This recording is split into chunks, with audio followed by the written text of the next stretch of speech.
ಇನ್ನು ನಕ್ಸಲರ ಶರಣಾಗತಿ ಸುದ್ದಿ ಬೆನ್ನಲ್ಲೇ ನಕ್ಸಲ್ ಪೀಡಿತ ಪ್ರದೇಶ ಕುತ್ಲೂರಿನಲ್ಲಿ ಅಭಿವೃದ್ಧಿ ವಿಚಾರ ಈಗ ಚರ್ಚೆ ಆಗ್ತಾ ಇದೆ. ವಿದ್ಯುತ್ ರಸ್ತೆ ಇಲ್ಲದ ಕುತ್ಲೂರಿಗೆ ಹೊಸ ಶಕೆಯ ಭರವಸೆ ಸಿಗ್ತಾ ಇದೆ. ನಕ್ಸಲ್ ಪೀಡಿತ ಕುತ್ಲೂರಿನಲ್ಲಿ ಏಷ್ಯಾನೆಟ್ ಸುವರ್ಣ ನ್ಯೂಸ್ ಗ್ರೌಂಡ್ ರಿಪೋರ್ಟ್ ಮಾಡಿದೆ. ಈ ಊರಿನ 30 ಮನೆಗಳಿಗೆ ವಿದ್ಯುತ್ ರಸ್ತೆ ಯಾವುದು ಕೂಡ ಇಲ್ಲ. ಕುದುರೆಮುಖ ರಾಷ್ಟ್ರೀಯ ಉದ್ಯಾನ ವ್ಯಾಪ್ತಿಯಿಂದ ಸೌಲಭ್ಯ ಇಲ್ಲ.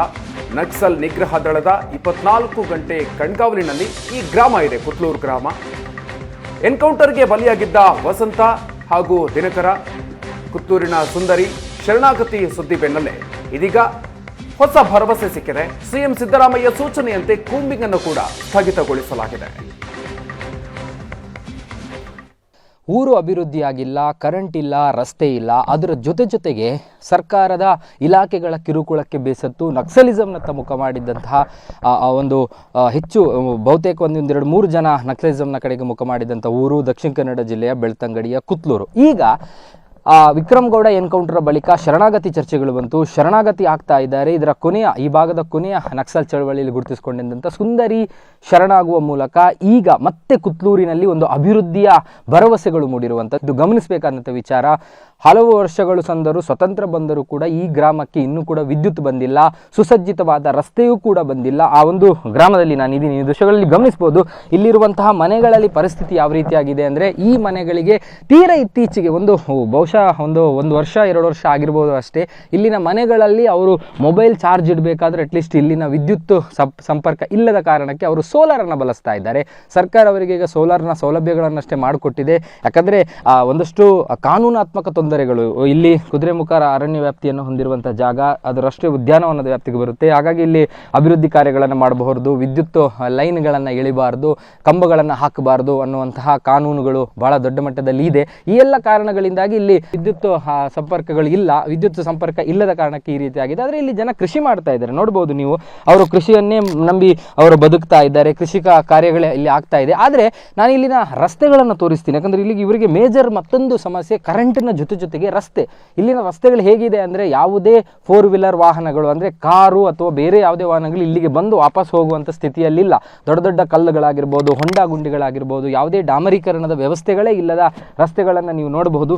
ಉದ್ದಕ್ಕೆ ನಾವು ಗಮನಿಸ್ತಾ ಹೋದರೆ ಎಲ್ಲೂ ಕೂಡ ರಸ್ತೆಗಳಿಗೆ ಯಾವುದೇ ರೀತಿಯ ವ್ಯವಸ್ಥೆಗಳಿಲ್ಲ. ಸುಮಾರು 7-8-9-10 ಕಿಲೋಮೀಟರ್ವರೆಗೂ ಮೇನ್ ರೋಡು ಕುತ್ಲೂರಿನ ಡಾಮರೀಕರಣ ಆದಂಥ ರಸ್ತೆಗಳಿಗೆ ಹೋಗಲಿಕ್ಕೆ ಇಲ್ಲಿನ 30 ಮನೆಯವರು ಪಡಿಪಾಟಲು ದೊಡ್ಡದು. ಹಾಗಾಗಿ ಅವರು ಸಿಟಿಗೆ ಹೋಗುವಂಥದ್ದಂದರೆ ಅದು ತಿಂಗಳಿಗೊಮ್ಮೆಯೋ ಅಥವಾ ವಾರದಲ್ಲಿ 1-2-3 ಸಲವೋ ಈ ರೀತಿಯಾಗಿ ಹೋಗಿ ಬರ್ತಾರೆ. ನಿತ್ಯ ಅವರಿಗೆ ಹೋಗುವಂಥದ್ದು ಕಷ್ಟದ ವಿಚಾರ. ಕೆಲವೊಂದು ಆಟೋಗಳಷ್ಟೇ ಇಲ್ಲಿಗೆ ಬರುತ್ತೆ, ಆಟೋ ಚಾಲಕರಷ್ಟೇ ಇಲ್ಲಿಗೆ ಬರ್ತಾರೆ. ಉಳಿದಂತೆ ಬಹುತೇಕ ಕಾಡಿನ ಮಧ್ಯೆ ಇರುವಂತಹ ಬದುಕು 30-40 ಫ್ಯಾಮಿಲಿಗಳದ್ದು. ಹಾಗಾಗಿ ಈ ಒಂದು ಶರಣಾಗತಿಯ ಮೂಲಕ ಇವರಲ್ಲಿ ಮತ್ತೆ ಒಂದು ಭರವಸೆ ಚಿಗುರಿದೆ. ಮುಖ್ಯಮಂತ್ರಿ ಸಿದ್ದರಾಮಯ್ಯನವರು ಇಲ್ಲಿಗೆ ವಿದ್ಯುತ್ ಸಂಪರ್ಕ ಕಲ್ಪಿಸುವ ನಿಟ್ಟಿನಲ್ಲಿ ಅಧಿಕಾರಿಗಳಿಗೆ ಒಂದು ಸೂಚನೆ ಕೊಟ್ಟಿದ್ದಾರೆ. ಆ ಸೂಚನೆಗಳು ಈಡೇರಬಹುದು ಅನ್ನುವಂಥ ನಂಬಿಕೆಯಲ್ಲಿದ್ದಾರೆ. ರಸ್ತೆ ಆಗಬಹುದು ಅನ್ನುವಂಥ ನಂಬಿಕೆಯಲ್ಲಿದ್ದಾರೆ. ನಿಮಗೆ ಗಮನಿಸಬಹುದು, ಇಲ್ಲಿ ಒಂದು ಸಣ್ಣ ರಸ್ತೆಯನ್ನು ಅವರು JCBಯಲ್ಲೋ ಅಥವಾ ಯಾವುದೋ ಒಂದು ವಿಚಾರದಲ್ಲಿ ಅದನ್ನು ರಸ್ತೆ ಮಾಡಲಿಕ್ಕೆ ಪ್ರಯತ್ನ ಪಟ್ಟರೂ ಕೂಡ ಅಂಥವರ ಮೇಲೆ ಪ್ರಕರಣಗಳು ದಾಖಲಾಗುತ್ತೆ. ಆ ಕಾರಣದಿಂದಾಗಿ ಇದೆಲ್ಲವೂ ಕೂಡ ಅಸಾಧ್ಯವಾದ ಮಾತು. ಹಾಗಾಗಿ ಸರ್ಕಾರ ಯೋಚನೆ ಮಾಡಿದೆ, ಮುಂದಿನ ದಿನಗಳಲ್ಲಿ ಅದಾಗುತ್ತಾ ಗೊತ್ತಿಲ್ಲ. ಕಾನೂನಾತ್ಮಕವಾದಂಥ ಅಡೆತಡೆಗಳು ಸಾಕಷ್ಟಿದೆ. ಆದರೆ ಶರಣಾಗತಿಯ ಮೂಲಕ ಅಂಥದ್ದೊಂದು ಹೊಸ ನಂಬಿಕೆ ಇಲ್ಲಿ ಚಿಗುರೊಡೆದಿರುವಂಥದ್ದು. ಕ್ಯಾಮ್ರಾ ಪರ್ಸನ್ ಅಶೋಕ್ ಜೊತೆ ಭರತರಾಜ್, ಏಷ್ಯಾನೆಟ್ ಸುವರ್ಣ ನ್ಯೂಸ್, ಮಂಗಳೂರು. ಇನ್ನು ಮತ್ತೊಂದು ಕಡೆಯಲ್ಲಿ ಎನ್ಕೌಂಟರ್ಗೆ ಬಲಿಯಾಗಿರುವ ನಕ್ಸಲ್ ವಿಕ್ರಮ್ ಗೌಡ ಸಹೋದರಿ ಈ ವಿಚಾರಕ್ಕೆ ಸಂಬಂಧಪಟ್ಟಂತೆ ರಿಯಾಕ್ಷನ್ ಕೊಟ್ಟಿದ್ದಾರೆ. ಅಣ್ಣನ ಜೀವ ವಾಪಸ್ ಕೊಡೋದಿಕ್ಕಾಗಲ್ಲ, ಪರಿಹಾರವನ್ನಾದರೂ ನೀಡಿ ಅಂತ ಬೇಡಿಕೆಯನ್ನು ಇಟ್ಟಿದ್ದಾರೆ. ನಕ್ಸಲ್ ವಿಕ್ರಮ್ ಗೌಡಗೆ ಸರ್ಕಾರ ಒಂದು ಚಾನ್ಸ್ ಕೊಡಬೇಕಾಗಿತ್ತು. ಉಡುಪಿಯಲ್ಲಿ ವಿಕ್ರಮ್ ಗೌಡ ಸಹೋದರಿ ಸುಗುಣ ಹೇಳಿಕೆಯನ್ನು ಕೊಟ್ಟಿದ್ದಾರೆ. ಈಗ ಸರೆಂಡರ್ ಆಗುವವರಿಗೆ ಕೊಡ್ತಾರಲ್ಲ ಪರಿಹಾರ, ಅದು ಇದು ಎಂತ ಎಲ್ಲ ಗೌರ್ಮೆಂಟ್ ಕೊಡ್ತದೆ, ಅದೇ ನಮ್ಗೆ ಕೊಟ್ರೆ ಸಾಕು ಅವರು. ನಮ್ಗೆ ಇನ್ನೇನು ಅವ್ರದ್ದು ಅಣ್ಣನೇನು ಜೀವ ಕೊಡ್ಲಿಕ್ಕೆ ಆಗುದಿಲ್ಲ. ಅವರು ಎನ್ಕೌಂಟರ್ ಆಗಿದೆ, ಅವ್ರದ್ದು ಜೀವ ಹೋಗಿ ಆಗಿದೆ. ಇನ್ನೇನು ವಾಪಸ್ ತರ್ಲಿಕ್ಕೆ ಏನಾಗುದಿಲ್ಲ.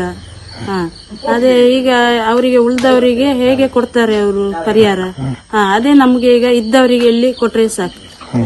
ಮನೆಯಲ್ಲಿ ನಾವು ತುಂಬಾ ಕಷ್ಟದಲ್ಲಿದ್ದೇವೆ. ಮನೆಯಲ್ಲಿ ನಮ್ಗೆ ತುಂಬಾ ರೀತಿಯಲ್ಲಿ ಸಮಸ್ಯೆ ಉಂಟು. ಮನೆ ಆಗ್ಲಿಕ್ಕೆ ಉಂಟು. ಮತ್ತೆ ನಾವು ಇಲ್ಲಿ